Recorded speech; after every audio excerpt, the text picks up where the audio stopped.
सबसे पहले तो आप सभी का अभिनंदन करूंगी, स्वागत करूंगी और धन्यवाद करूंगी कि आप सभी लोग यहाँ ज्ञान की बात करने आए हैं, क्योंकि आज के समय में ऐसे बहुत कम लोग होते हैं जो स्पिरिचुअलिटी, आध्यात्म पर चर्चा करना चाहते हैं, अपने धर्म को समझना चाहते हैं।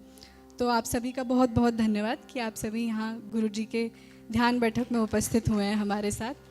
आज हम भागवत पुराण का अध्ययन करेंगे और उसमें 30वें अध्याय का चतुर्थ स्कंध आज हम पढ़ेंगे। आप सभी से अनुरोध है कि जो ज्ञान गुरुजी हमें देना चाह रहे हैं, हम उसे उतने ही सक्षमता से बटोरें और फिर जाकर उसका अध्ययन भी करें, क्योंकि जब तक हम अध्ययन नहीं करेंगे हम वो रिज़ल्ट नहीं ला पाएंगे जो गुरुजी हमसे एक्सपेक्ट कर रहे हैं। इसके साथ साथ मैं एक बार पुनः हमारे जो आश्रम रत्न हैं उन्हें धन्यवाद करना चाहूँगी, साधुवाद करना चाहूँगी कि आश्रम के निर्माण की गतिविधियों में उन्होंने फाइनेंशियली हमें सपोर्ट किया है। और साथ ही आप सभी से भी अनुरोध करूँगी एक बार पुनः कि आश्रम रत्न से जुड़िए और आश्रम के कार्य करिए। हर व्यक्ति, हर मनुष्य अलग प्रकार का होता है और उसकी जो बिल्डिंग होती है, अपब्रिंगिंग होती है, गुरु अलग तरीके से ही करते हैं। ऐसे ही हमारे गुरुजी भी हैं, जो यहाँ जितने शिष्य उपस्थित हैं, जो यहाँ आश्रम में डेली रुकते हैं, उनकी जो वो निर्माण कर रहे हैं वो हर एक बच्चे के व्यक्तित्व के अनुसार, उसमें जो गुण हैं उसके अनुसार उनका निर्माण कर रहे हैं। और इसी के लिए मैं गुरुजी के चरणों में फिर से प्रणाम करना चाहूँगी और उन्हें धन्यवाद करना चाहूँगी कि वो हम सभी के लिए ये कर रहे हैं।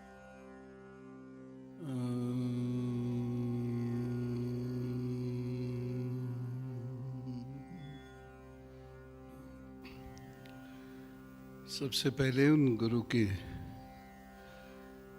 चरणों में वंदना, जिनकी वजह से हमको प्रेरणा मिलती है, हमको ज्ञान मिलता है।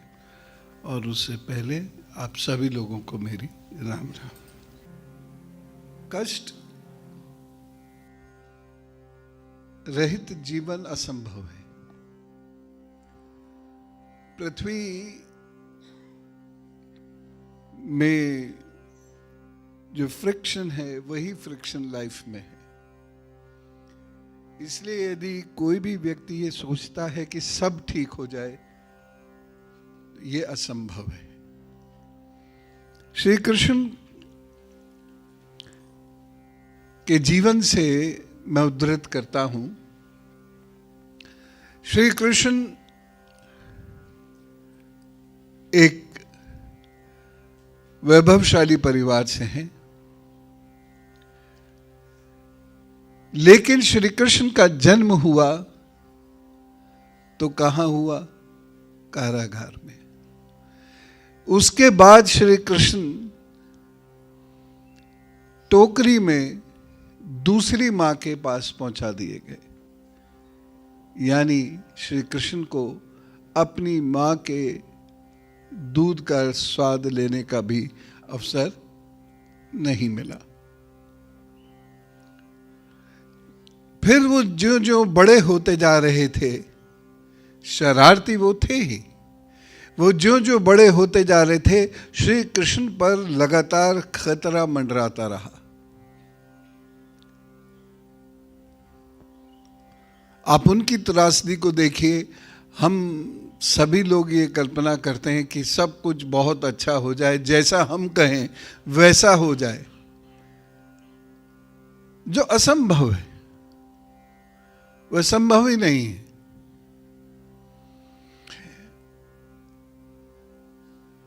तो कितने ही राक्षस उस समय आते हैं, पूतना आदि, मैं इन्हें राक्षस मानता हूं, और वह श्री कृष्ण का जीवन लेने का प्रयत्न करते हैं। कंस ने उन्हें छोड़ा होता है।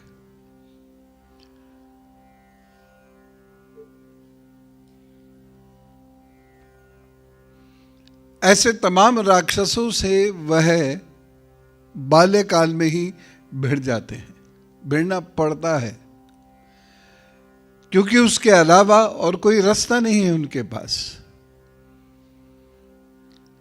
फिर अपने मामा के घर पहुंचते हैं, वहां उनको लड़ना पड़ता है और लगातार लड़ना पड़ता है।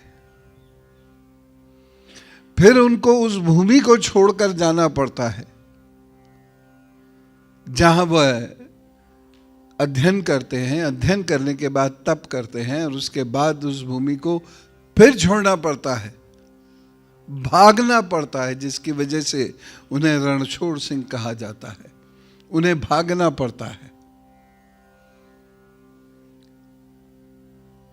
सोचिए कितना मुश्किल होता है। हम 5-6 दिन 7 दिन के लिए जब घर से जाते हैं तो कितना बुरा लगता है, और वहाँ उस व्यक्ति को, उस शख्स को भगवान जो है वह अपना स्थान छोड़कर उसको भागना पड़ा, और एक नए स्थान पर जो दूर पश्चिम क्षेत्र में था, द्वारका, वह बसानी पड़ी। वहां पर उन्हें यदुवंश के लोगों को बसाना पड़ा, उन्हें ट्रेन करना पड़ा, उन्हें बहुत सारा प्यार दिया, सम्मान दिया, दुलार दिया, उनकी क्षुधा का यानी भूख का प्रबंध किया, उनको भोजन पहुंचवाया। उनके पास व्यापार हो, इस तक का इंतजाम वह करते हैं।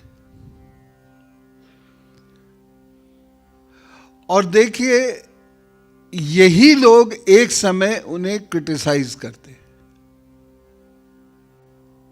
सोचिए उस व्यक्ति पर जो किसी को सेटल करता है, इतनी मेहनत करता है,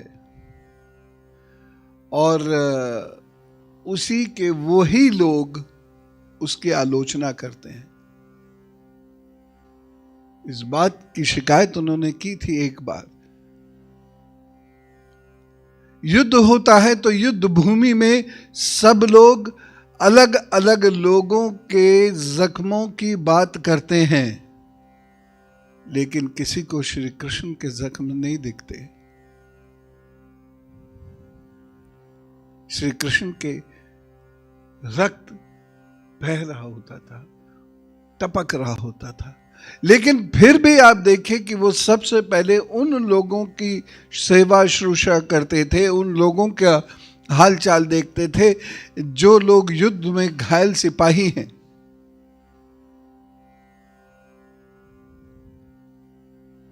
युद्ध की पूरी नीति वो बनाते हैं और वो शांति का बहुत प्रयत्न करते हैं, लेकिन जब उनकी जान पर संकट बनाता है तो वहां से भी उनको भागना पड़ता है। तो शांति जो वो चाहते थे वह शांति उन्हें नहीं मिल पाती है और वह लगातार लड़ते हैं। श्री कृष्ण की व्यथा कभी देखी? पूजते तो हैं, व्यथा देखी?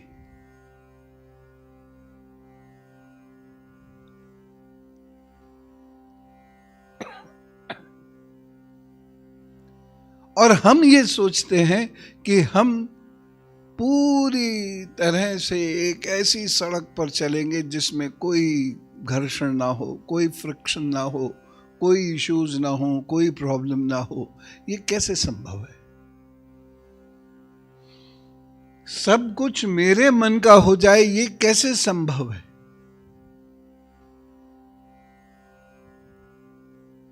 ये असंभव बात हम करते हैं।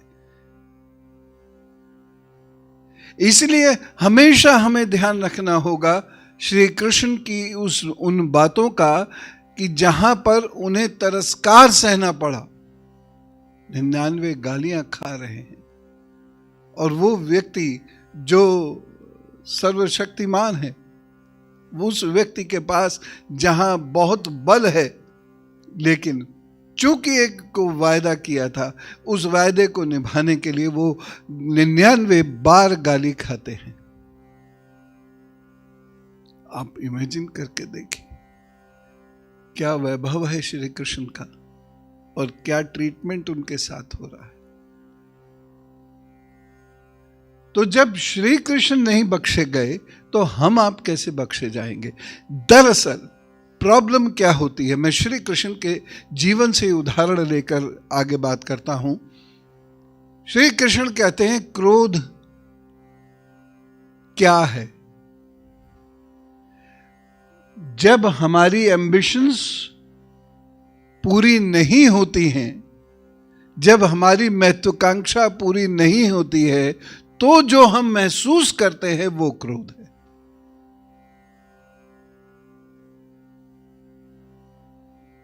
ये समझ में आता है कि एक मिनिमम सबसिस्टेंस लेवल सबको चाहिए, ये समझ में आता है। लेकिन अब जरूरत से ज्यादा चाहिए, हर चीज हमें अपने मन की चाहिए, ये असंभव है, ये असंभव है, ये असंभव है। यद्यपि मैं आज अभी आपके सामने बात कर रहा हूं, बाहर जाके फिर मुझे वही प्रश्न फेस करने पड़ते हैं। इसका मतलब सत्संग में उतना समझने का हमने प्रयत्न नहीं किया, लेकिन यह संभव नहीं है। हर एक व्यक्ति का अपना भाग्य होता है, हर एक व्यक्ति का अपना दुर्भाग्य होता है, वो साथ लेके आता है। हर व्यक्ति कष्ट साथ लेके आता है, हर व्यक्ति सौभाग्य साथ लेके आता है। इसलिए मेरा पूर्व जन्म के सिद्धांत पर बहुत विश्वास है। अन्यथा आप स्वयं सोच के देखिए, जिस बच्चे ने कुछ नहीं किया उसे किस बात की सजा मिल रही होती है? दरअसल ये जो प्रोसेस है आत्मा का, ये चेंज और कंटिन्यूटी का प्रोसेस है। शरीर चेंज हो रहा है, शरीर बदल रहा है, आत्मा कंटिन्यूड है, वह लगातार आगे बढ़ रही है। जिस दिन इस रहस्य को हम समझना शुरू कर देंगे, जिस दिन हम इसे गंभीरता से लेकर अपने जीवन में उतारना शुरू कर देंगे, उसी दिन से यह समझ में आने लगेगा कि यह कष्ट मुझे मिला क्यों है। श्री कृष्ण हंस रहे हैं फिर भी, मुस्कुरा रहे हैं फिर भी, क्या वह ग्रस्त नहीं थे? हमारी और आपकी तरह वो भी ग्रस्त थे। गीता सन्यासियों का ग्रंथ नहीं है। तो श्री कृष्ण फिर भी हंसते हैं, फिर भी मुस्कुराते हैं, फिर भी अपना कार्य करते चले जाते हैं। महात्मा विदुर से वो बात कहते हैं, शिकायत करते हैं।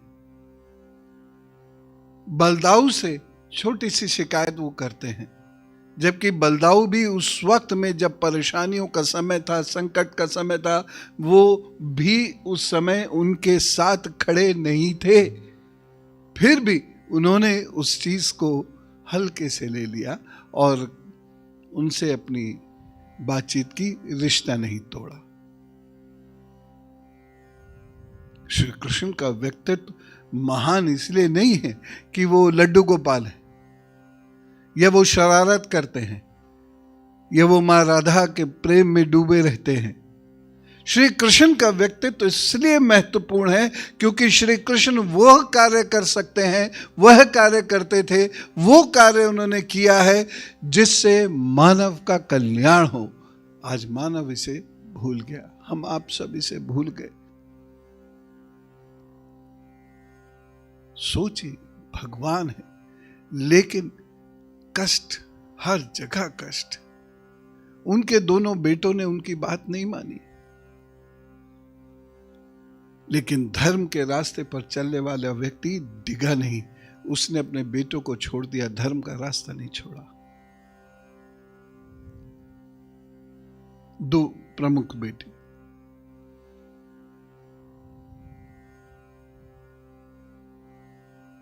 अवसान जब श्री कृष्ण का होता है, यूं तो हरि का कभी अवसान नहीं होता, लेकिन जब श्री कृष्ण बिल्कुल नितांत अकेले प्रभास क्षेत्र में रह रहे होते हैं, तब भी वो कष्टों से मुक्त नहीं है।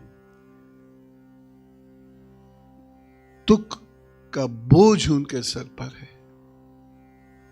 अपनी गृहस्थी को लेकर, अपने बच्चों को लेकर, बलदाऊ को लेकर, मथुरा वासियों को लेकर, जिनको उन्होंने अर्जुन जी के साथ भेज दिया था, उस वक्त भी वो कितने कष्ट सह रहे होंगे, कितना कष्ट महसूस कर रहे होंगे, सोच के देखिए।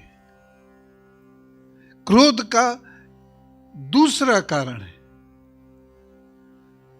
हम वो चाहते हैं जो हम चाहते हैं, यानी हमें वो मिले जो हम चाहते हैं। जो हरि चाहते हैं उसकी चिंता नहीं है, और हरि को पता है कि हरि को क्या देना है, और इसीलिए एक द्वंद्व हर मनुष्य के भीतर होता है, और वह उस द्वंद्व की वजह से परेशान होता है। सुख दुख किसी के साथ भी हो सकता है,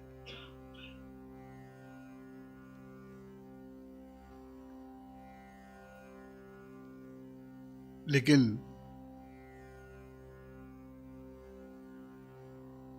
हमें हर वह बात चाहिए जो हम चाहते हैं हमें मिलनी चाहिए, चाहे उससे दुगना मिल जाए, लेकिन हमारे अनुकूल नहीं मिला इसलिए हम उसे रिजेक्ट कर देंगे और दुखी हो जाएंगे। गुरु महाराज कहते हैं दुखी रहने की आदत पड़ जाती है, और ये बात सही है। मैंने जीवन में अनेक लोगों में देखा है, दुखी रहने की आदत पड़ जाती है, तब व्यक्ति अपने आप को जबरदस्ती दुखी है कह के दुखी होता रहता है।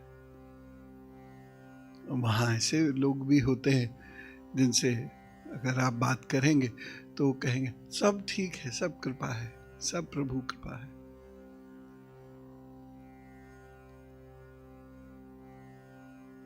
क्योंकि शायद उन्हें यह भान है कि प्रभु तो खुद परेशान थे।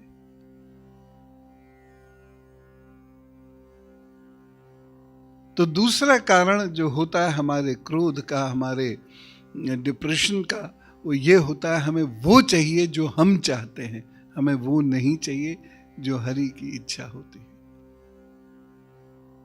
और चूंकि हमारा ध्यान का, अध्ययन का अभ्यास नहीं है, इसलिए हमें समझ में आता नहीं कि हरि चाहते क्या है।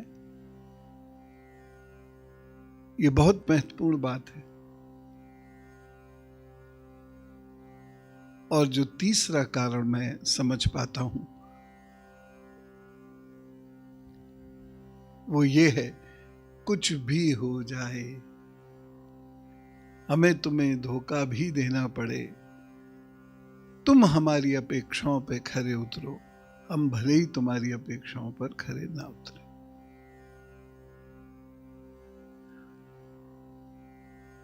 यही चीज धोखा दिलवाती है।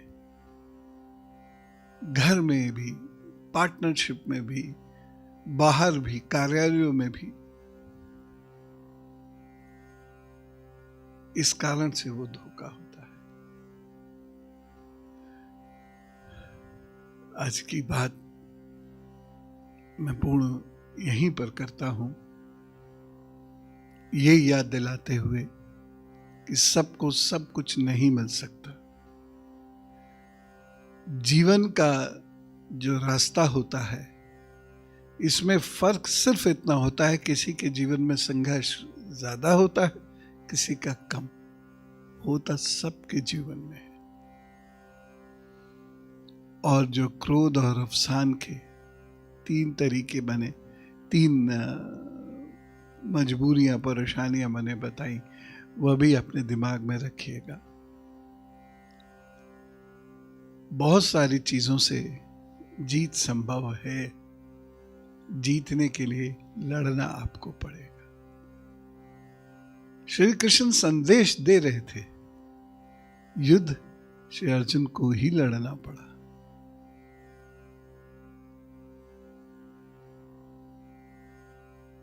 तो बहुत सारी चीजें दैवयोग से होती हैं, देव कृपा से होती हैं, उसे समझना पड़ेगा। और उसके समझने के लिए बेहद आवश्यक है कि भगवत चरित्र को पढ़ा जाए और थोड़ी देर शांति पूर्वक 10-15 मिनट, आधा घंटा, 1 घंटा ध्यान किया जाए तो अपने आप आपको समझ में आने लगता है कि एटलीस्ट ये समझ में आने लगेगा कि कहीं ना कोई पाप अवश्य हुआ है जिसकी वजह से यह दिन मुझे देखना पड़ा है। इतना तो समझ में आने ही लगेगा। और ये सुनना और ये मानना दोनों में बहुत बड़ा अंतर है।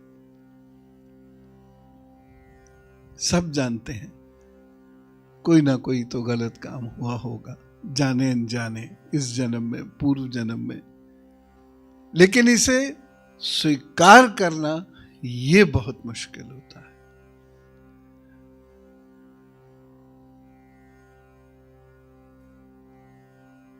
तो आज बात छोटी रखते हैं और यहाँ जितने भी लोग उपस्थित हैं सभी लोगों को मैं साधुवाद देता हूँ और सभी लोगों का स्वागत। अगर आपके मन में कोई बात हो तो आप पूछ सकते हैं, प्रयत्न करूंगा कि उत्तर दे सकूं। मैं गुरुजी पंजाब फाजिलका से आई हूँ, पूनम। गुरुजी मेरे को ये पूछना है कि मेरी 2 बेटियां हैं, बड़ी बेटी 14 साल की है, छोटी बेटी 12 साल की है, और हस्बैंड की डेथ हो गई 1.5 साल हो गया। तो फैमिली में सास है, मैं और 2 बेटियां हैं। तो मतलब फैमिली परिवार अक्सर बोल देता है कि घर में कोई जेंट्स नहीं है, मतलब बच्चे कैसे संभालेंगे, अकेली सब कुछ जैसे होता है। तो दिल में कहीं ना कहीं आता है कि ठीक है, क्या मुझे सेकंड मैरिज करनी चाहिए और क्या वो सही रहेगी? होगी ही नहीं। जो जिनसे मैं चाहती हूँ वो यहाँ आए हुए हैं, तो थोड़ा आप मेरे को बताएंगे। वो पीछे सागर वो करेंगे ही नहीं, या आप दोनों लोगों का योग बैठ ही नहीं पाएगा। जी, पहली बात। हाँ जी, हाँ जी। किसी कारण से बैठ भी गया जी तो फलीभूत नहीं होगी। जी, मैं बहुत स्पष्ट रूप से बता रहा हूँ। जी और वो आपकी मदद करें, जी, बिटियाओं की मदद करें, जी, है ना, पक्का संबंध तो वही है। जी, जी, तो वो मदद करें आपकी। जी, और अगर कोई कहता है इस बात को जी, कैसे पालेंगे, तो आप साफ कहिए हरि जाने या नानक जाने। करना चाहिए गुरुजी। क्या मतलब ये मेरा बताएंगे, क्या ये मेरा फैसला मतलब शादी करने के लिए मैं करूं या ना करूं, या क्या मतलब डिसीजन रहेगा? मेरे विचार से तो नहीं जी, करिए। जी और गुरुजी। हिम्मत से अपना गृहस्थी का आगे बढ़ाइए और कहीं ना कहीं अपने से बच्चों को मतलब मैं थोड़ा कंफ्यूज रहती हूँ कि मतलब कैसे एक सिंगल पेरेंट्स होने के नाते तो कोई मुझे ऐसा मतलब क्या करना चाहिए जिससे मैं अपने बच्चों को अच्छे से परवरिश कर पाऊँ। एक तो पढ़ाइए जी, और दूसरा उनसे मित्रवत बातचीत कीजिए। जी, बस ये 2 काम करते जाइए, वो अपने आप इतने मैच्योर हो जाएंगे जी, कि आपकी परेशानियों में साथ देना शुरू करेंगे। तो ठीक है, अकेलापन लगता है, जी, लेकिन वो फिर भी बेहतर है। जो बात की समस्याएं होंगी वो बहुत ज़्यादा हो जाएंगी, जी, उनसे बचिए। जी गुरुजी। राम राम और चरण स्पर्श गुरुजी। मेरा नाम मोनिका है, मैं कनाडा से आई हूँ, आपको वहाँ से भी फॉलो करती हूँ और आज मुझे अवसर मिला आपसे मिलने का। और मैं सिंगल मदर हूँ, मेरी मैरिड लाइफ में बहुत डोमेस्टिक वायलेंस था, तो उसकी वजह से अलग होना ही बेटर सॉल्यूशन हुआ। मेरी बेटी है 11.5 साल की, तो मेरा प्रश्न है कि इसको मैं अच्छे संस्कार दे सकूं और इसका भविष्य अच्छा हो, उसके लिए क्या करूं? और मुझे, क्योंकि मैं सिंगल मदर हूँ, बहुत एंग्जाइटी हो जाती है, कई बार लगता है मेमोरी लॉस हो जाएगा, और मेरी जॉब अच्छी रहे, उसके लिए मैं क्या कर सकूं? देखिए, आप कनाडा में भी सूर्य की पूजा की जा सकती है। आप सूर्य की पूजा कीजिए और बाकी बिटिया वो कनाडा से हमारे साथ जुड़ जाया करो। जी जी जी, मैं जुड़ गई हूँ। तो वहीं से जो यहाँ क्लासेस होती हैं, बहुत सारे लोग हैं जो कनाडा से जुड़े हुए हैं, तो बहुत सारी क्लासेस हैं, उनमें थोड़ा रमोगे, थोड़ा अच्छा लगेगा आपको। ठीक है, और हिम्मत रखो बेटे, ऐसी कोई दिक्कत नहीं, बस सूर्य पूजा दोनों लोग करते चले जाएं, इतना बहुत है, इसी से कल्याण हो जाएगा। अच्छा जी, धन्यवाद और गुरुजी। थोड़ा सा ध्यान, श्वास क्रिया करके, प्राणायाम करके थोड़ा सा ध्यान कर लिया कीजिए, 10 से 15 मिनट भी कर लेंगे तो आपकी जो एंग्जाइटी है या क्या होगा मेरे भविष्य में, ये सारी चीज़ें अपने आप ठीक होती चली जाएंगी। हमारे यहाँ एक प्रशिक्षु वर्ग है, प्रशिक्षु वर्ग में उसके जो कोऑर्डिनेटर हैं वो देवव्रत जी हैं, तो इनसे मिलके इनके साथ काम कीजिए। जी जी जी, धन्यवाद तो गुरुजी। एक नई सोसाइटी डेवलप हो जाती है, नई फ्रेंडशिप, नया पीयर ग्रुप, तो वो अपने आप खिसता चला जाता है। जी। और जब कभी भारत आया करे, ज़रूर आ जाएगी। जी जी जी, बिल्कुल जरूर आऊँगी। धन्यवाद गुरुजी।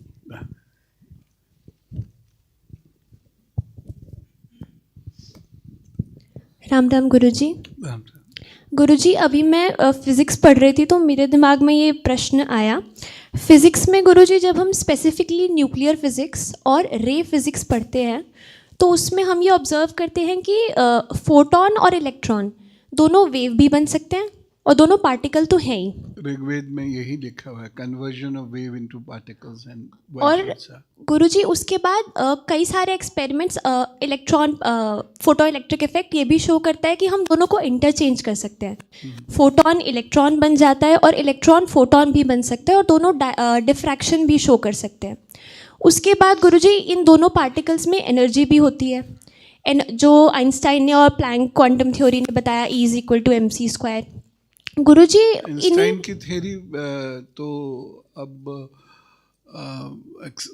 उस पर क्वेश्चन खड़े हो गए हैं, जो क्वांटम फिजिक्स है उस पर बातचीत अब चल रही है। तो गुरुजी मेरा प्रश्न ये आया था कि जब ये सारे पार्टिकल्स इंटरचेंज कर सकते हैं, दोनों का नेचर सिमिलर जाता है, तो क्या ये थ्योरीज जो साइंटिफिकली प्रूव होती जा रही हैं, इवॉल्व होती जा रही हैं, ये वही अद्वैत वेदांत है जिसके बारे में गुरु महाराज जी बातें करते हैं?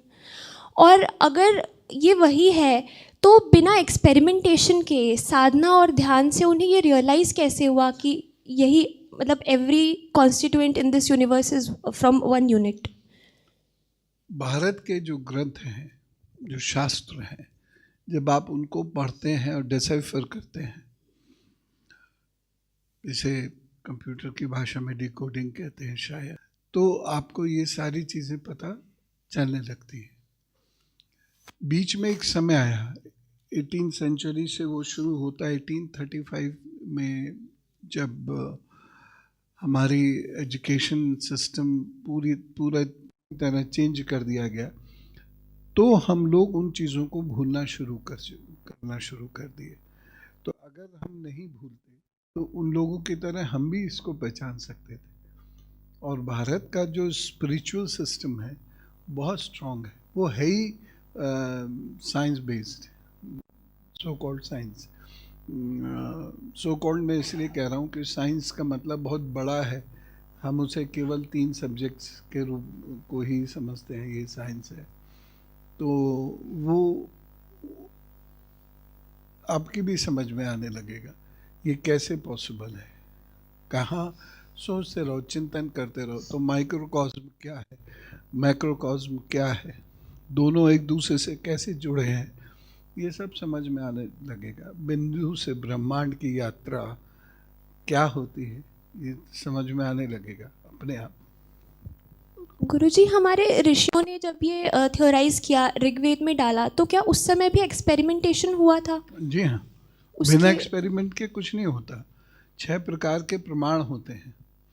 तो जब तक, और आपने पढ़ा है कि हमारे शास्त्र में तर्क संहिता यानी रीजनिंग एक एसेंशियल पार्ट है। तो बिना एक्सपेरिमेंटेशन के तो कुछ भी एक्सेप्ट नहीं किया गया कभी। और सारे ऋषि जहाँ मिलते थे एक्चुअली उसी को तो कुंभ कहते थे पहले। स्नान वाला कुंभ तो बहुत बाद में शुरू हुआ है। धन्यवाद गुरुजी। राम राम।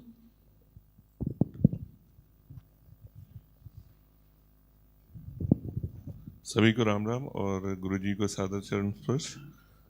गुरुजी, आत्मा की आवाज़ तो ये कहती है कि कुछ बहुत विलक्षण, कुछ बहुत अच्छा करने के लिए मतलब हम लोग यहाँ पे आए हैं, बट जो रियलिटी है वो उस हिसाब से परिलक्षित नहीं होती जा रही। तो बस यही जानना चाहता हूँ कि ये सिर्फ क्या महत्वाकांक्षा है, अति महत्वाकांक्षा है, या वास्तव में कुछ अच्छा करना है, और फिर उस दिशा में मार्गदर्शन चाह रहा हूँ। और थोड़ा सा इसी से जुड़ा हुआ एक प्रश्न है कि स्वास्थ्य थोड़ा सा खराब रहता है, तो उसमें आपका मार्गदर्शन चाहता हूँ कि कब तक और कैसे सही होगा। जब आप 18 साल के थे तब से ही ये जो थॉट प्रोसेस है या ये जो एम्बिशंस हैं, इन्होंने आपके अंदर जन्म लेना शुरू कर दिया था। 18 के रहे होंगे, ज़्यादा 19, बस इससे ज़्यादा नहीं। जैसे जैसे आपकी आयु बढ़ती गई, आपके भीतर ये तत्व बढ़ते चले गए, ये सोच, ये चिंतन बढ़ती चली गई। बस सिर्फ फ़र्क इतना हुआ कि आपने स्वयं को पहले रखा और जो काम आप करना चाह रहे हैं लोगों के लिए उसको सेकेंडरी रखते। अगर ये रिवर्स प्रोसेस होता, अगर उस वक्त आप मुझसे मिले होते। मैं आपसे 2013 में मिला था और आपने जो मेरे लिए बोला था वो सही भी निकला। मैं तो अगर ये रिवर्स प्रोसेस होता कि अपनी महत्वाकांक्षा बाद में और लोगों का पहले, तो सिचुएशन बहुत डिफरेंट हो जाती। खैर कोई बात नहीं, वो तो जो गया सो गया। दूसरी चीज़ क्या हुई कि उसी समय में आपको गैस और एसिडिटी होनी शुरू हुई। तो आपकी जो प्रॉब्लम्स हैं ये मेजर नहीं हैं, ये गैस और एसिडिक प्रॉब्लम्स हैं। तो एक बार अपना ब्लड टेस्ट कराइए इस पॉइंट ऑफ व्यू से, और उसमें देखें कि फैट कंटेंट कितना है आपके ब्लड में। बस आपको उसी से रास्ता मिल जाएगा, वही डाइल्यूट होता चला जाएगा। कर लीजिएगा डाइल्यूट उसको।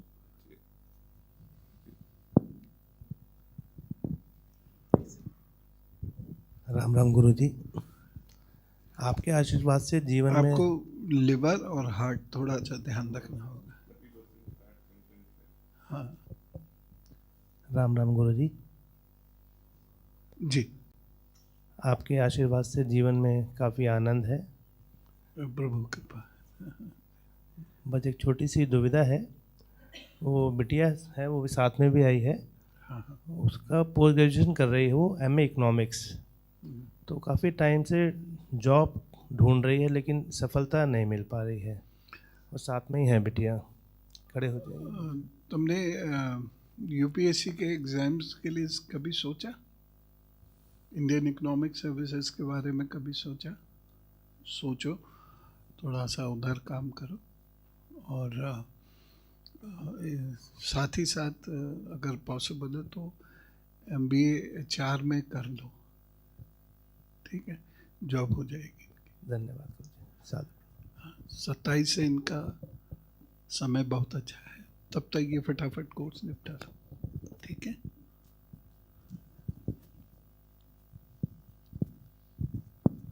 गुरुजी प्रणाम। गुरुजी मेरा बच्चा 10-11 साल का है, मेरी वाइफ भी आई हुई है। जी जी। पढ़ने में उसका बहुत कम मन लगता है, शैतानी एक से बढ़ के एक करा लो साहब। सर घर में आग भी लगा सकता है। मतलब जो मेरी जॉब है सर, मैं वेटरनरी डॉक्टर हूँ, मेरी वाइफ गायनिक है सर। अपने ऑफिस में तो कम ध्यान दे पाता हूँ, यहीं पूरा लगा रहता है। होते क्या वो चीखता बहुत है? जी साहब, जी ठीक है गुरुजी। एक काम कीजिए कि उसके दोनों अंगूठों में छल्ला पहना दीजिए जो बीच में से कटा हुआ हो। अच्छा। और उसे दिन में 2 बार तो एटलीस्ट नारियल पानी ज़रूर दिया कीजिए। और शाम को अगर संभव हो सके तो नंगे पाँव किसी स्टेडियम वगैरह में चला जाए जहाँ धूल हो। ठीक। बस ये काम करा दीजिए, आपको 5-6 महीने के अंदर ही मेजर चेंज नज़र आएगा। ठीक ठीक, धन्यवाद ठीक है। गुरुजी। और वो कभी कभी ये भी आपसे कहेगा कि मुझे अक्षर उल्टे पुल्टे दिखाई दे रहे हैं, जी जी जी। तो बस इतना कह दीजिए, ये काम कर ले वो, और धीरे धीरे ठीक हो जाएगा। ठीक, 6-7 महीने तो लगेंगे एटलीस्ट, ठीक ठीक लेकिन फिर ठीक हो ठीक, जाएगा। धन्यवाद गुरुजी।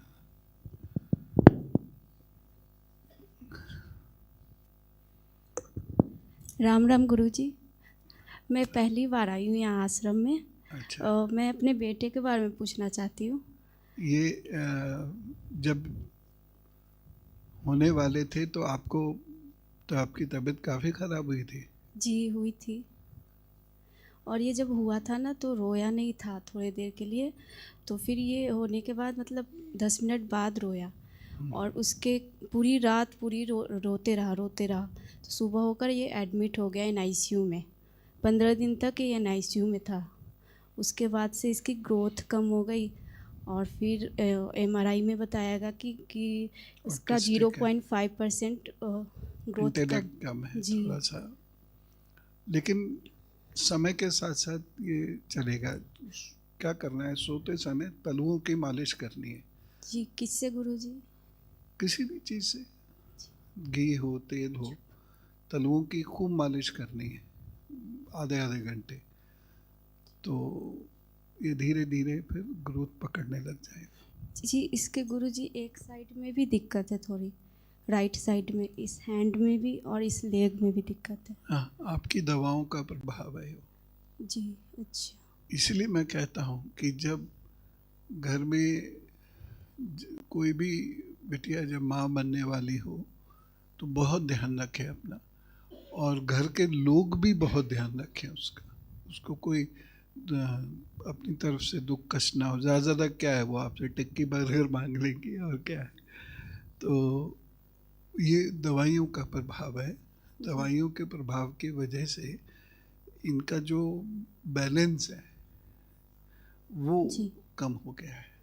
जी। और गुरुजी मेरे घर में भी ना थोड़ा सा दिक्कत है, मतलब हर चीज़ में हड़बड़। मेरे हस्बैंड मतलब बिल्कुल, मतलब कि टाइम पे कुछ भी नहीं होता, मतलब हर चीज़ में रुकावट वो तो आती है। इजीली मैनेजेबल है।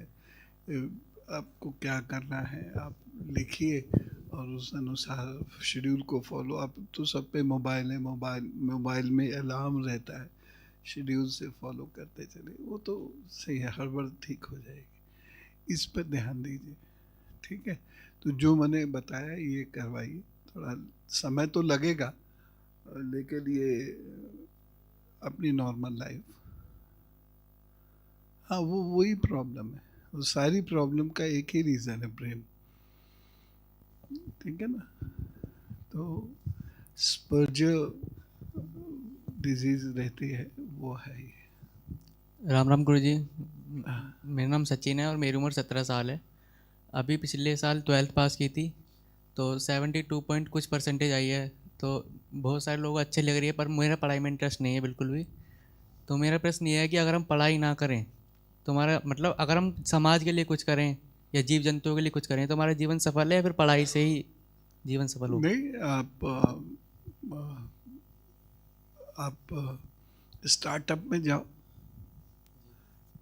और स्टार्टअप में जाकर थोड़ा सा धन भी कमाओ, और उसके बाद सेवा करो। दोनों चीज़ें, और सेवा ना सीख के करना, क्योंकि किसी की ज़िंदगी का सवाल है, तो पहले सीखना और फिर सेवा करना, ठीक है। तो आप स्टार्टअप में आप कुछ भी करो, आप मोबाइल में सिद्धस्त हो, मोटर को समझते हो बहुत अच्छे तरीके से, तो इन्हीं में जाओ, काम करो, लेकिन मेहनत करो, है ना।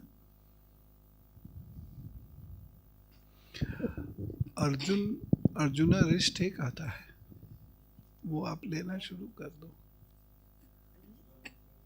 2 बड़ी चम्मच 2 टाइम ले लीजिए शुरू में, तो एक सुबह एक रात, हल्के, बहुत हल्के ल्यूक वार्म वाटर में ले लीजिए, ठीक हो जाएगा। राम राम गुरुजी। गुरुजी, मेरा ये प्रश्न है कि मेरी मैरिज को बहुत साल हो गए, 25 साल करीब, लेकिन अभी तक ना स्थायित्व नहीं है जीवन में। मतलब कोई भी काम नहीं चलता, हस्बैंड का चलता है, बंद हो जाता है, नुकसान होता है हमेशा।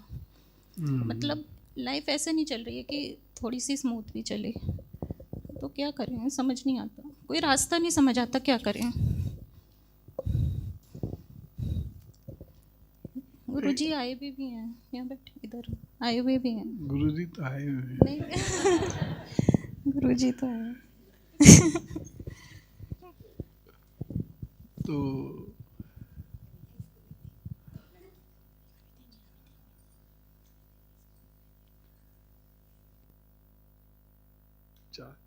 ये अपना जो मैया का मंत्र है ना, वो करें, बल्कि शनिवार को आ जाया करें। अभी आना शुरू किया होगा। नहीं, वो हस्बैंड, हाँ, उनकी बात कर रहा हूँ। इतने समय में तो ऐसा हो ही नहीं सकता था कि ना होता। घर पे करें, यहाँ कभी कभी आ जाए करें महीने में, तो अपने आप रास्ते खुल जाएंगे। चमड़े के सामान का प्रयोग नहीं करें। जैसे बिजनेस में बिल्कुल डाउन जा रहा है, ऐसा मतलब बंद होने की स्थिति पे है। कुछ गवर्नमेंट डिपार्टमेंट भी वाले भी काम नहीं करने देते हैं, तो समझ नहीं आता कि घर भी कैसे चले। चलेगा खूब आराम से। स्टार्टअप में जो आजकल तो बहुत सारी स्कीम्स हैं गवर्नमेंट की, तो नहीं, जैसे फूड सप्लीमेंट का काम है, तो गवर्नमेंट डिपार्टमेंट के लोग परेशान करते हैं। उनके साथ डील ना करें, बस पैसा निकलवा लें, और उनके साथ डील ना करके लोगों के साथ डील करें, तो ठीक हो जाएगा। यही काम कंटिन्यू करते रहें जो चल रहा है। धन्यवाद। एक मिनट है। गुरुजी राम राम। गुरुजी, मेरे हस्बैंड का जो है ना एक्स्ट्रा मैरिटल अफेयर चल रहा है, लेकिन गुरुजी वो लड़की जो है ना उसको छोड़ने का नाम नहीं ले रही है, और वो मेरे को धमकी देती है कि इसको डिवोर्स दे दे, जिसकी वजह से उन्होंने मुझे घर से भी निकाल दिया। गुरुजी, मेरे दोनों बच्चों को भी मेरे से घर से निकाल दिया है। माँ बगलामुखी का मंत्र जप शुरू कर दीजिए रात में, ठीक है? पूर्व की ओर मुंह करके और दीपक जला के, तेल घी किसी का। और गुरुजी, हमारे स्कूल चल रहा है, स्कूल में ना गुरुजी एक प्रिंसिपल है, 6 साल से वो स्कूल में काम कर रही है, लेकिन अब उसे अगर जॉब से निकाल रहे हैं तो वो जाने का नाम नहीं ले रही वहाँ से। कहती है मैंने चलाया स्कूल और मैं ही रहूँगी यहाँ पर। ये तो खैर कोई ऐसी चीज़ नहीं जिसमें मेरी कोई आवश्यकता हो, लेकिन जो पहली समस्या है वो बड़ी समस्या है। तो माँ बगलामुखी का जप करना शुरू करें, आप करें, अपने आप भगवती ठीक कर देंगी। जय श्री राम गुरु जी। आशीष है मेरा नाम, आशीष अरोड़ा, और मैं इंजीनियर हूँ। मैं अपनी अच्छी जॉब छोड़ के पढ़ाई करने लंदन गया था 1.5 साल पहले, और वहाँ से फिर मुझे वहाँ सही नहीं लगा। मुझे लगा नहीं कि वहाँ फ्यूचर है, तो मुझे लगा अपने देश में ही फ्यूचर है, क्योंकि मैं रेल से रिलेटेड कार्य करता हूँ। तो मैं वापस आ गया। तो यहाँ मुझे जॉब नहीं मिल रही 1.5 साल से, कोई अच्छी, मतलब मिलती है तो जैसे 2 महीने 3 महीने, फिर उसके बाद कैंसिल हो जाती है। सबसे बड़ी परेशानी यही है। आप ना बजाय इसके कि जॉब के लिए कोशिश करो, रेलवेज के पास तो खुद जॉब नहीं है अभी, तो वो कहते हैं, लेकिन मुझे ऐसा लगता है कि जॉब है कहाँ, और गवर्नमेंट भी एनकरेज कर रही है स्टार्टअप के लिए। तो आप उधर चले जाओ, और कोई आर्थिक कष्ट उसके बाद नहीं रहेगा। और शादी और घर की भी समस्या है अभी। सुखी हो? दोनों नहीं है। तभी तो सुखी हो जाएगा। राम राम गुरुजी। 2027 मार्च के बाद। राम राम गुरुजी। हाँ। गुरुजी, रिधिमा का एडमिशन हो गया है, एमडी कर रही है बाहर से वाह। न्यूरो साइकी में, वाह। आपके आशीर्वाद से। अब हम उसकी मैरिज का सोच रहे थे, तो उसका जीवन साथी कैसे होंगे, और वो ना मतलब उसे आराम दियो ना मुझे आराम दियो। मतलब वो यूएस सिटीजन रहेंगे और किस फील्ड से रहेंगे और कैसे होंगे? अगली मार्च तक सब क्लियर हो के सब। नहीं, मतलब यूएस सिटीजन होंगे और डॉक्टर होंगे। मतलब वो ऐसा चाहती है, तो उसने बोला कि आप गुरुजी से ऐसे पूछना, तो मैंने इसीलिए अब उसी की उसमें रिपीट कर रही हूँ। डॉक्टर रहेंगे, ये तो मुझे दिख रहा है कि डॉक्टर तो वो रहेंगे, और बाकी यूएस सिटीजन होंगे नहीं होंगे ये सेकेंडरी है, डॉक्टर होंगे। ओके। वो एक्चुअली ना वो बताते हैं, बच्चे वैसे तो थोड़ा हम देख रहे हैं तो डॉक्टर्स हैं इंडिया से काफ़ी हैं, बट वो कहते हैं इतनी प्रॉब्लम्स हैं, हम लोग अपना क्लिनिक नहीं खोल सकते यहाँ पे, तो अगर यूएस सिटीज़न होंगे तो आप गुरुजी को बोलो कि यूएस सिटीज़न मिल जाए। तो प्रार्थना करेंगे, लेकिन डॉक्टर के साथ ही मैरिज होगी उनकी। अच्छा गुरुजी, अभी योग बन रहा है या अभी थोड़ा रुकना?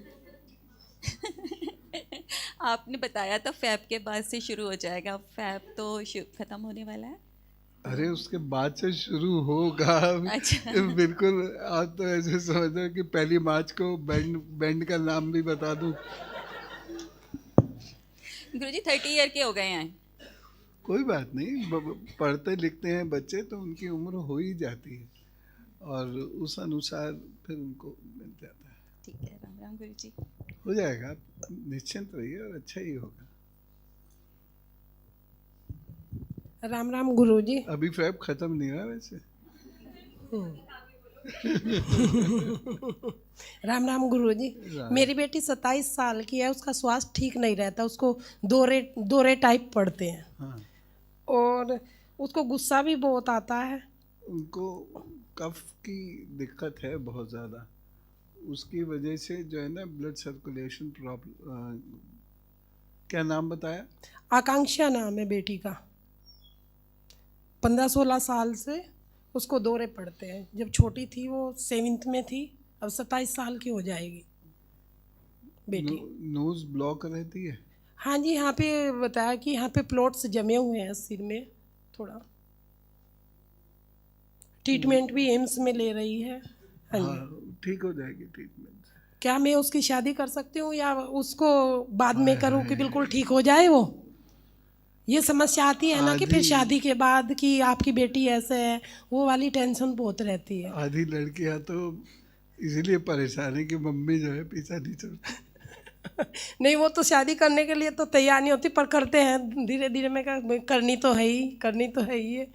पहले ठीक करा लीजिए, उसके बाद। अच्छा। हो जाएगी ठीक। जो मिल जाएगी उसको, वो जो मिल जाएगी उसको बेटी को। हाँ, जॉब मिल जाएगी।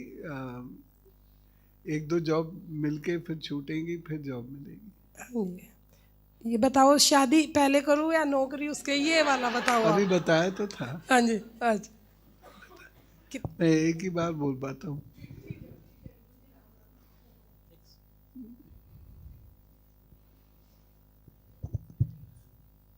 राम राम गुरुजी।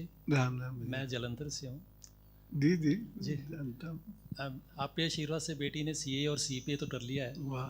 कनाडा में वो सेटल्ड है, सिटीजन है, और हेल्थ वाइज इतनी वीक है कि उसकी मैट्रिमोनियल में बड़े इश्यूज आ रहे हैं। शी इज़ 31 years old, तो उसकी शादी लेट हो रही है। ये मेडिकल प्रॉब्लम्स तो देखे भैया जी रहेंगी, अभी रहेंगी तो इलाज करवाइए उनका अच्छे से। वो चल रहा है जी। हाँ, हेल्थ वीक है बेसिकली जी। तो और वैसे तो डॉक्टर सब अपना ध्यान रखते ही हैं, लेकिन एक बार प्लेटलेट्स और हीमोग्लोबिन का ज़रा देखते रहा कीजिएगा। ठीक है जी।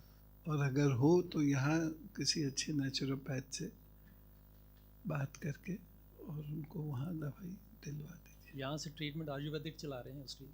हाँ। तो शादी का डॉक्टर संजोग है, 31 की है, 31 years। देखिए शादी का समय तो शुरू होने वाला है। अप्रैल, जुलाई से 1-1.5 साल का ये समय है, इतने बीच में हो जाएगी। लेकिन वीक होके ना जाए, थोड़ा सा स्ट्रेंथ रहे, तो इलाज कराते रहिए, ठीक हो जाएगी। ये जुलाई 25 से आपने बताया?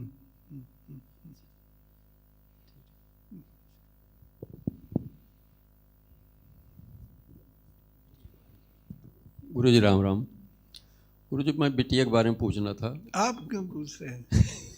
वो परेशान है गुरुजी, वो वहाँ दुबई से उसका फ़ोन आया था, वहाँ ऑनलाइन लाइव चलता नहीं। वो आज सुबह वहाँ के 9 बजे उसके सिर पर कौवा पंजा मार दिया, यहाँ करीब 10:30 बजे। थोड़ा सा हम भी ज़्यादा डर रहे हैं सर गुरुजी। तो बाल तो हैं, कुछ नहीं, कोई डर नहीं। अच्छा, आप भगवती के हरि के शरण में रहते हैं, आपको क्या चाहिए? गुरुजी बस आपका आशीर्वाद ही हम लोग एकदम निश्चिंत रहिए, कुछ नहीं होगा। राम राम गुरुजी। गुरुजी एक पूनम जी का सवाल था ना आपसे शादी का, जो मेरे बारे में आप पूछ रहे थे। अच्छा, तो अब क्या उनका इस समय में साथ छोड़ना सही है या नहीं? नहीं, साथ देते रहिए, साथ छोड़ने को नहीं कहा मैंने। मदद आप उनकी करते रहिए, जिस भी तरीके से मदद हो सके मदद तो करनी ही चाहिए। उसके बाद मुझे अपनी पर्सनल लाइफ का भी तो देखना है। अगर इनके साथ मैं नहीं करा शादी तो पर्सनल लाइफ देखिए, 1.5-2 साल तो वैसे भी लग जाने। वो फिर जड़ी नवी आएगी उसे आप और पाओगी जी। हाँ, मैंने कहा जो नहीं आएगी वो तो साथ नहीं ना रहने देगी। नहीं, तब तक वो सेटल हो जाएंगे अपने पैरों पे। नहीं, ये तो हो जाएंगी, ये तो अब भी सेटल है, ऐसा कोई इशू नहीं है। बट लेकिन सबसे बड़ी बात तो ये ना कि हम दोनों ही नहीं रह सकते। लड़ाइयाँ भी बहुत होती है, ये नहीं कि लड़ाइयाँ नहीं होती। नहीं, मैंने तो पहले ही कह दिया था उनको कि नहीं हो पाएगा। बट इस चीज़ का सोल्यूशन क्या रहेगा जी? कुछ नहीं, क्या अब चुपचाप छोड़ना पड़ेगा जी? राधे।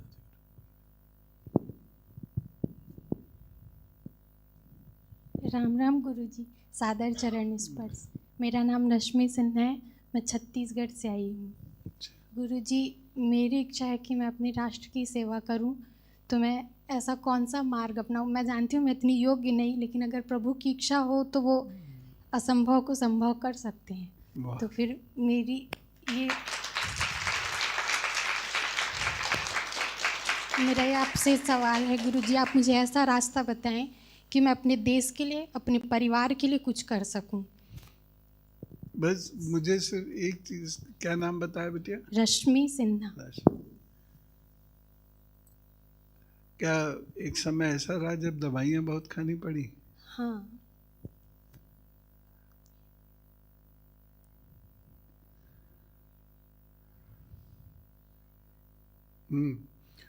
पढ़ाओ बच्चों को, उन्हें मैं सब करने के लिए तैयार हूँ, मैं जम के मेहनत करूँगी, मुझे सफलता मिल जाए बस। मिल जाएगी, पढ़ाओ। मैं कोचिंग कर रही हूँ गुरुजी, पीएससी का। तो फिर उसमें प्रॉब्लम्स आ रहे हैं, मतलब ऐसा हमारा फाइनेंशियल कंडीशन नहीं है कि कुछ अच्छा मैं एफर्ट कर सकूं। तो छोटा पहले पीएससी कर लो, क्लियर कर लो, उसके बाद बच्चों को पढ़ाओ। वही जीवन का उद्देश्य भी और उसी से लाभ भी होगा आपको। ये बहुत बड़ी बात है कि आप एक बच्चे को उसके पैरों पे खड़ा कर दें, खड़ा करने में मदद कर दें, बहुत बड़ी बात होती है। क्योंकि ये देश गिरा ही तब जब लोग शिक्षा से दूर होने लगे, और खड़ा ही तब होगा जब लोग शिक्षित होने लगे। बीच का कोई रास्ता नहीं। धन्यवाद गुरुजी।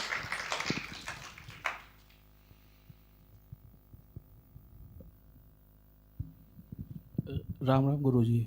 गुरुजी, मैं आपका मतलब इस बात का बहुत आभारी हूँ कि आज मैं फ़र्स्ट टाइम यहाँ पर आया हूँ और आपसे मेरी बात हो पा रही है। मैं आपको 2017 से लगातार टीवी के थ्रू फॉलो कर रहा हूँ, और मतलब आपने जो भी टीवी पे मेरे बर्थडे डेट पर जो भी आपने बताए थे उपाय, वो हमेशा मेरे लिए कारगर रहे हैं। इनफैक्ट आज तक वो इतने अच्छे तरीके से मैंने फॉलो करे हैं और वो मुझे पूरी साल ही कारगर रहे हैं। कभी भी मेरे को ऐसा नहीं हुआ कि मुझे सेटबैक देखना पड़ा हो। बट 14 जनवरी 2025 इसी को मैं एक यूक्रेन की कंपनी से अटैच था, वहाँ से मेरा कॉन्ट्रैक्ट टर्मिनेट हो गया है, जिसके बाद मेरा जो है मतलब इनकम ऑफ सोर्स अब ज़ीरो हो गया है। तो अब गुरुजी मैं आगे बिज़नेस में जाऊँ या वापस सर्विस के लिए ट्राई करूँ, क्योंकि मैं ट्रैफिक परचेज़ करता हूँ डिजिटल मार्केटिंग के लिए। तो अभी मेरा फोकस प्रॉपर नहीं हो पा रहा है। मेरे पास ऑप्शंस बहुत सारे दिखाई देते हैं, क्योंकि 2.5 साल जॉब कर लो आप जी, और इसी में आप अपने लिए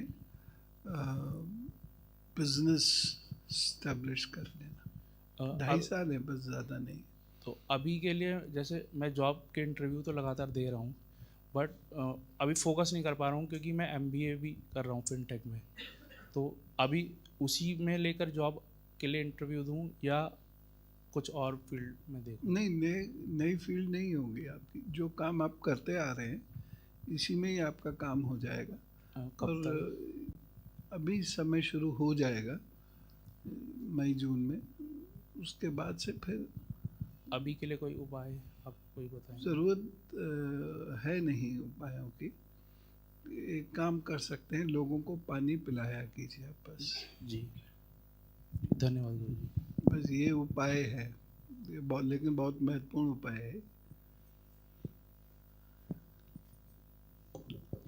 गुरु जी को राम राम प्रणाम करती हूँ। गुरु जी, मेरी 2011 में आपसे बात हुई थी और मैंने आपसे तब अपने विवाह के लिए पूछा था। आपने मुझे कहा था कि मैं विवाह के लिए नहीं बनी हूँ, मुझे सन्यासी की तरह जीवन जीना चाहिए और अपना जीवन समाज को दे देना चाहिए और किसी NGO से जुड़ जाना चाहिए, जो कि मेरी कमाई का साधन भी हो सकता है।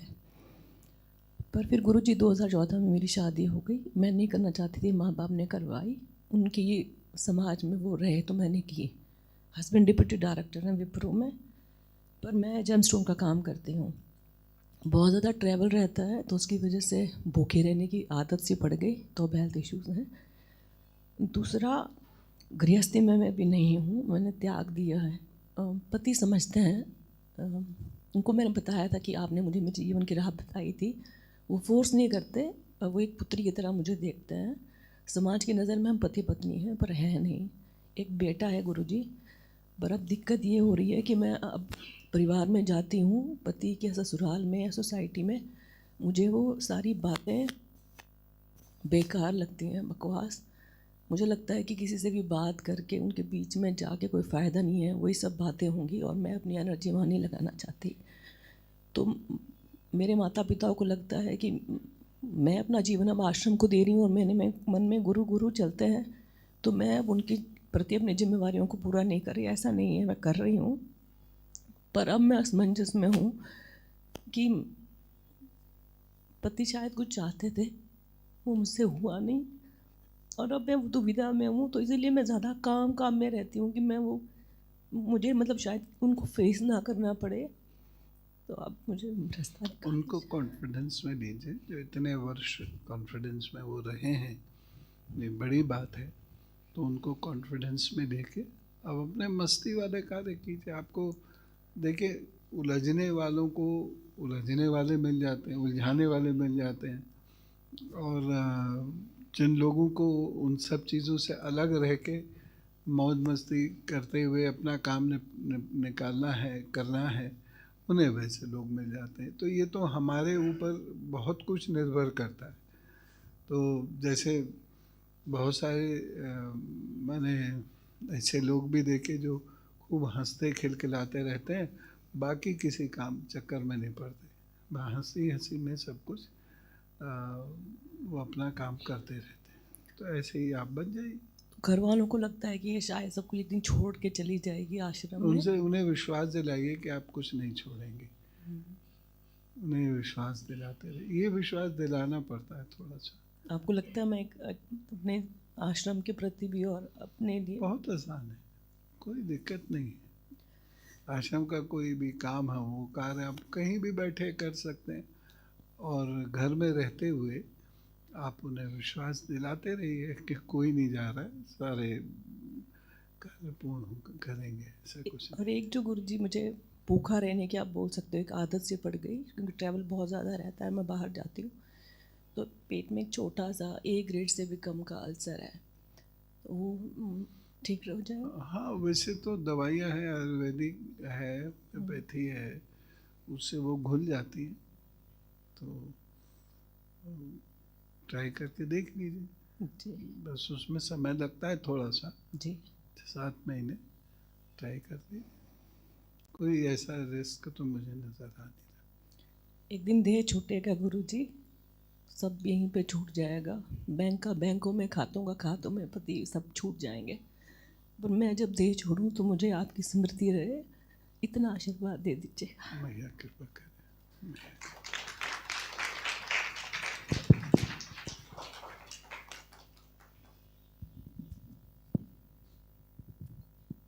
राम राम गुरुजी। राम। सादर चरण स्पर्श। गुरुजी, मैं आईटी डिपार्टमेंट में काम करता था पिछले 14-15 साल से, तो अभी मेरी जॉब चली गई है, कंपनी में कुछ क्राइसिस हो गए थे, तो अभी एक तो मैं क्या इसी फील्ड में आगे करूं या आगे मेरी फील्ड ज्योतिष या वास्तु में चेंज भी हो सकती है, और अभी जॉब मिल नहीं रही है, मैं बहुत ट्राई भी कर रहा हूं गुरुजी। हो सकती है, वास्तु में आपका अच्छा है और आप डिज़ाइनिंग की फील्ड में भी अच्छा काम कर सकते हो। आप सरसों के तेल का दान कर दिया करो थोड़ा सा, और सरसों का तेल खाना बंद कर दो, तो हो जाएगा अपने आप, कोई ऐसी बड़ी भारी समस्या नहीं, अपने आप रास्ते पे चीज़ें हो जाए। तो अभी मैं आईटी में जॉब सर्च करूं या फिर अपना जो आपने बताया उसमें, उस फील्ड में ही करूं अभी करंट में? नहीं, अभी तो आईटी में ही काम करिए, हाँ। साथ साथ प्रैक्टिस साथ भी साथ करते practice। रहिए। ठीक है।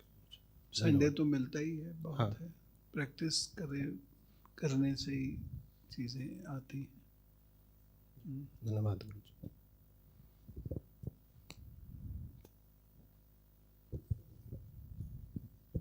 गुरुजी राम राम। राम। मुझे ये समझ नहीं आ रहा, मैंने पिछली साल 12th करी है, तो मैं समझ नहीं आ रहा मैं अपने जीवन में क्या करूं। देखो, जॉब तो तुम्हें मिलने से रही, अच्छा ठीक है, तो अपना ही काम सेटल करने की कोशिश करो, ग्रेजुएशन कर लो, उसी से संबंधित है ना। अच्छा गुरुजी, मेरे पिताजी की तबीयत ज़्यादा ही ख़राब रहती है, तो मुझे समझ नहीं आ रहा क्या। उनका तो कुछ कभी सामने हो तो मैं बताऊंगा, अभी तो मैं। ओके गुरुजी राम राम। राम। सर गुरुजी मेरा भी यही क्वेश्चन है कि मेरे जेई मेंस में नंबर बहुत कम आया है इस साल, तो मैं आगे ट्राई करूं या मैं अपने गवर्नमेंट सेक्टर में जाना मेरे लिए सही रहेगा क्या? गवर्नमेंट सेक्टर की कोशिश कर रहे हो, लेकिन बिजनेस पे फोकस करो, ठीक है ना, बिजनेस पे फोकस करो। 28-29 तक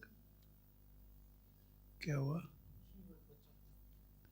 28-29 तक बिजनेस का कार्य हो जाएगा। धन्यवाद गुरुजी।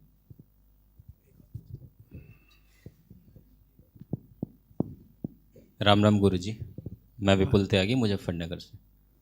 पिताजी की लगभग 2012 से तबीयत काफ़ी ख़राब रहती है, उनको पार्किंसन डिसीज़ डिटेक्ट हुई थी, उसके बाद से साल दर साल उसके सिम्टम्स सीवियर होते जा रहे हैं। अभी वो कंसिस्टेंटली मेडिकेशन पे है पिछले 12 साल से, और अभी मेडिकेशंस का असर भी ख़त्म होता जा रहा है, तो शरीर में काफ़ी कंपन बैलेंस नहीं बनता। उसके साथ साथ उनको भी साइकोलॉजिकल इश्यूज शुरू हो गए पिछले 1 साल से। इमेजिनरी कैरेक्टर्स दिखते हैं, रात को सो नहीं पाते, भूत दिखते हैं, तरह तरह की आकृतियाँ दिखती हैं। इसको डॉक्टर एलोपैथी में हेलुसिनेशन डिमेंशिया भी कहते हैं। अब उसका जो उसकी दवाइयाँ होती हैं वो मोस्टली स्लीपिंग पिल्स पे डाल देते हैं पेशेंट को, तो मैं नहीं चाहता उनकी हालत और ज़्यादा ख़राब हो जाए। तो इस स्थिति में क्या कर सकते हैं? एलोपैथी ट्रीटमेंट को ही कंटिन्यू करें, या क्योंकि आयुर्वेदा में भी इसका कोई ट्रीटमेंट है नहीं, हम कई सारे डॉक्टर्स के साथ कंसल्ट कर चुके हैं पार्किंसन के लिए, उसमें भी इलाज नहीं है इसका।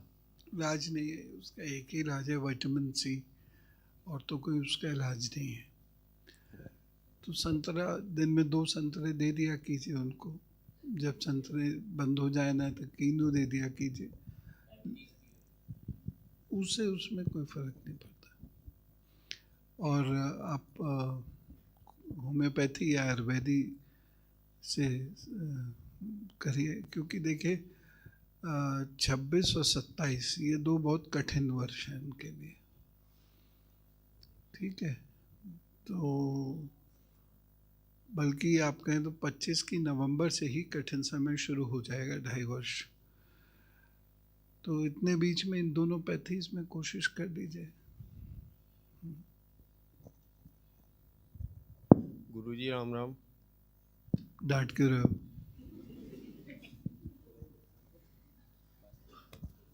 गुरुजी राम राम। राम राम। गुरुजी मैं 4 साल से शूटिंग खेलता हूँ, पर स्पोर्ट्स लाइसेंस नहीं बन रहा है। नेशनल में भी अच्छा स्कोर था और स्टेट में 5 गोल्ड मेडल थे।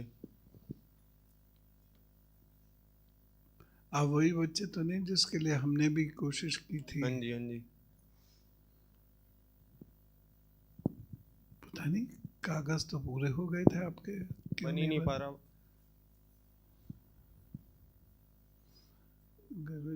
एक बार फिर से याद दिला दी उन्हें, गौरव जी को, ठीक है। हाई कोर्ट से भी परमिशन लगवाई थी, पर वो नहीं।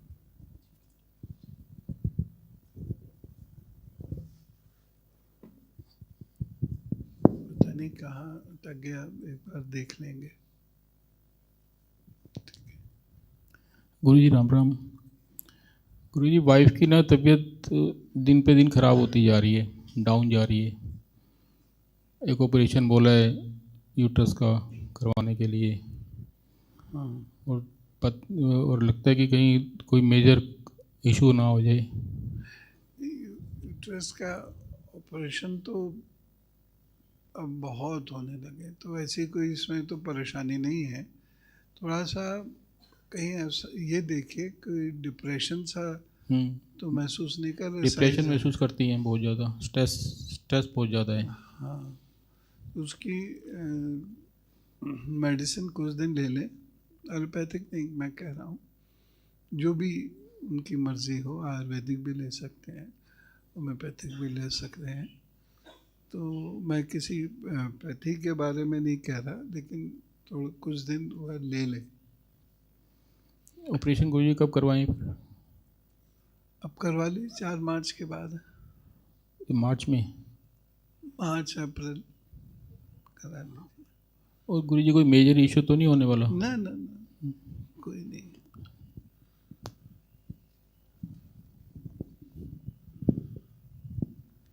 गुरुदेव के चरणों में प्रणाम।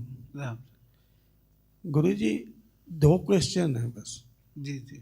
एक तो बेटा कहता है बार बार कि मेरे काम सारे रुके पड़े हैं, काम नहीं होते, बड़ी प्रॉब्लम हो रही है। इंक्रीमेंट भी नहीं होती, जहाँ काम जॉब करता है वहाँ पे भी उसको अपन लगी करता तो ठीक है, लेकिन ये है कि उसको आगे बढ़ने का रास्ता नहीं मिल रहा। गायत्री का जप करना शुरू कर दें, कुछ समय में अपने आप चीज़ ठीक हो जाएंगी। कोई स्पेशल विधि इसकी? नहीं, सिंपल गायत्री का मंत्र, मैं तब तो बता नहीं सकता आपको। हाँ जी। वो कर भी नहीं पाएंगे।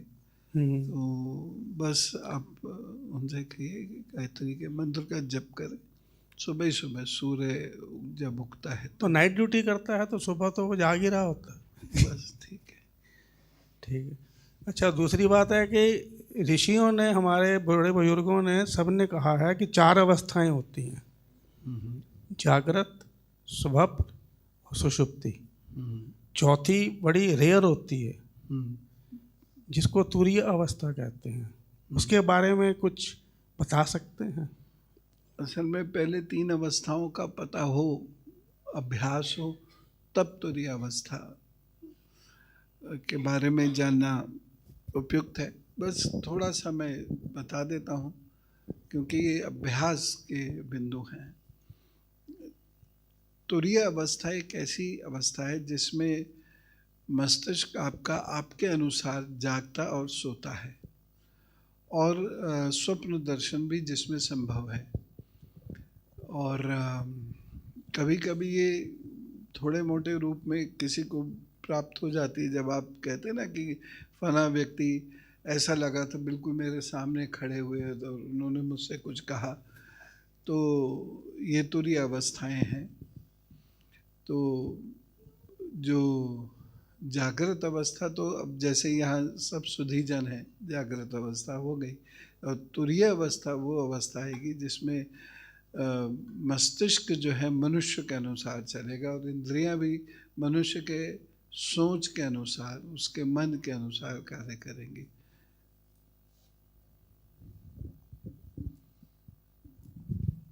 गुरुजी के चरणों में सादर चरण स्पर्श। गुरुजी बच्चों के लिए बहुत ज़्यादा टेंशन हो रही है। बच्चे दोनों, जब से एक बेटिया यूएसए से आई है, बेटा कनाडा से आया है, तब से कुछ करियर में ग्रोथ नहीं हो पा रही है उनकी ना। बिटिया की शादी भी नहीं हो पा रही है, बिटिया 29 साल की हो गई है। शादी को तो फिलहाल छोड़ देते हैं, वो तो हो ही जाएगा। रही बात करियर की, तो आप उनसे कहिए कि रोज़ाना गमलों में पानी दें, और ख़ास तौर से तुलसी का थोड़ा थोड़ा सही, लेकिन ये कार्य करना शुरू करें। और रात को जब सोएं तो नाखूनों पे थोड़ा सा तेल लगा दें। और बेटा गुरुजी बहुत ज़्यादा ना लेजी रहता है। तो मुश्किल है, एक ही ठीक है। राम राम गुरुजी, आपको सारी स्थिति तो पता ही है, तो बस एक ये चीज़ है कि क्या अपने घर के बारे में सोचना सही है? और जिस तरीके से मैं सोच रही हूँ पैतृक संपत्ति का इस्तेमाल करते हुए, क्या वो सही है? हाँ, सोच रही जो आपका अधिकार है उसके बारे में सोचना तो गलत है ही नहीं। जो भी अधिकार है तो आपका अधिकार आपको मिलना चाहिए। तो क्या अपना घर लेने का सोच सकते हैं? इससे पहले कि पूर्ण करें, आप सभी का ध्यान एक बात की तरफ आकर्षित करना चाहूँगी। यहाँ 3 एकदम अलग अलग टैंजेंट्स पर बात हुई। श्री कृष्ण पर बात हुई, आप सबके व्यक्तिगत प्रश्नों पर बात हुई, और तीसरा था, चाहे वो ऋग्वेद हो, चाहे वो मेटाफिज़िक्स हो, चाहे वो क्वांटम फिज़िक्स हो, चाहे वो कुंभ हो या कोई भी और विषय हो, ऐसा कोई भी प्रश्न नहीं था जो गुरुजी ने सरलता से जिसका उत्तर हमें नहीं दिया। तो बहुत